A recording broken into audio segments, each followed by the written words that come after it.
the Chase Thomas Podcast, for people who have nothing but time to kill. Full youth movement, you got to expect a little bit of a turn back, but the offense not being any better than it has been the last 2 years is really underwhelming. And I look at them and I think, why can't USC be on the level of an Oregon? Why would it be impossible for USC to, I don't know, like be Xavier or be Alabama even? Like, they have the funding, they have the money. It's not like USC is a poor school. And they have people and famous alumni who care about USC basketball. I look at that and I just think, like, okay, maybe Enfield's not terrible, but it seems like this thing is running its course, and this is year 11. So you got the Mobley year. They finished 6th in KenPom. Do you want to guess what their highest KenPom finish otherwise is? It is 45th last year. They have finished top 50 4 times. 3 of them, they were 45th, 47th, and 49th. That to me is not good enough for a program that's like historically like top 40. Yeah. Like, it's not a bad school to coach at. Yeah, and if you're Bronny James, it was kind of like one of those things where maybe he should have ended up at Ohio State, where he was favored to for so long. Like, maybe or like, I mean, UCLA was also in the running for a bit too. Yeah. And I don't know if that would be any better, especially this year. But like, it's a coaching upgrade. It's a coaching upgrade. Mick's better than Andy. And so, I mean, I don't know. Watching their game last night, I just kind of found myself frustrated. I was like, yeah, why isn't this working the way it should be? And it's, I mean, me 3,000 miles away, very easy to say that. But I think even fans are kind of at the point where they're like, we appreciate what you did. We love the COVID year run. But I mean, this just isn't really enough, especially this season. Yeah. Well, Will Warren, we'll see what happens with USC going forward, but obviously not looking like another lost season in Southern California, sir. What doesn't look like a lost season is a certain school that won a national title this past season and has a point guard who is quite good at basketball. He's very fun. He has a very fluid shot. He is someone fun to watch. I watched UConn St. John's last week, which was a blast that I very much enjoyed, the back and forth there. But UConn, do they look better or worse than a year ago to you, Will Warren? What looks different about the defending national champions up there in Connecticut? I'm going to go a hair worse just because I don't think they're going to win the title this year. Not because they're bad, but they lost some really freaking good pieces from last year. Yeah. Like, I know Jordan Hawkins just got sent down to the G League apparently because he plays for a very stupid franchise, but Jordan Hawkins was awesome. You had Sonogo, who was a top 10 player in the country.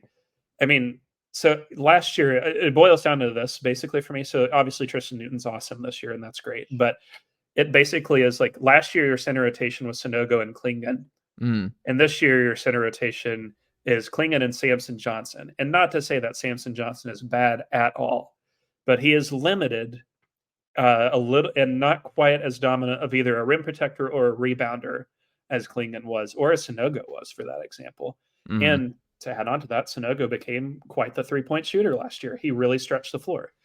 Neither Johnson nor Klingon really do that. So they've taken to occasionally playing Alex Caravan at the 5, which is it's an interesting experiment I want to see more of before I like declare it good or bad. But the thing for me that kind of catches me a little here with regards to UConn, the rim protection is just a hair worse, nothing huge, but it's a hair below last year's elite unit. It's just very good this year. It's not elite, and that's okay. No blame there.